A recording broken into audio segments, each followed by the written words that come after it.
Good morning বন্ধু বান্ধৱীসকল, কি খবৰ আপোনালোকৰ? আশা কৰোঁ আটাইৰে ভাল। এতিয়া সময় হৈছে ৰাতিপুৱা 6টা আৰু এতিয়া মই আজি মৰ্নিং ৱাকলৈ বুলি অকলে ওলাইছোঁ। এনেই মই মালিক খুৰাৰ লগত সদায় ৰাতিপুৱা আমি মৰ্নিং ৱাক কৰোঁ, কিন্তু আজি খুৰাহঁত যিহেতু পিকনিকলৈ গৈছে সেয়েহে মই অকলে গৈছোঁ। আৰু এনেকুৱা ধৰণৰ ডাঠ কুঁৱলীৰ মাজে মাজে পিকনিকত যোৱাৰ আমেজটো সুকীয়া।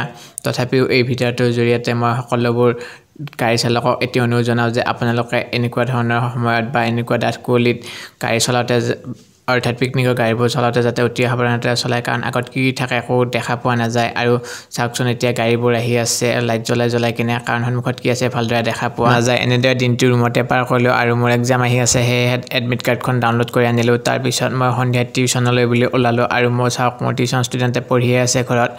টিউশ্যন কৰা হোৱাৰ পিছত মই আৰু টিউশ্যন কৰা ল'ৰাজনৰ দেউতাক দুয়ো মিলি আকৌ ইভিনিং ৱাকলৈ বুলি ওলালোঁ। আজিলৈ ইমানেই, বাই।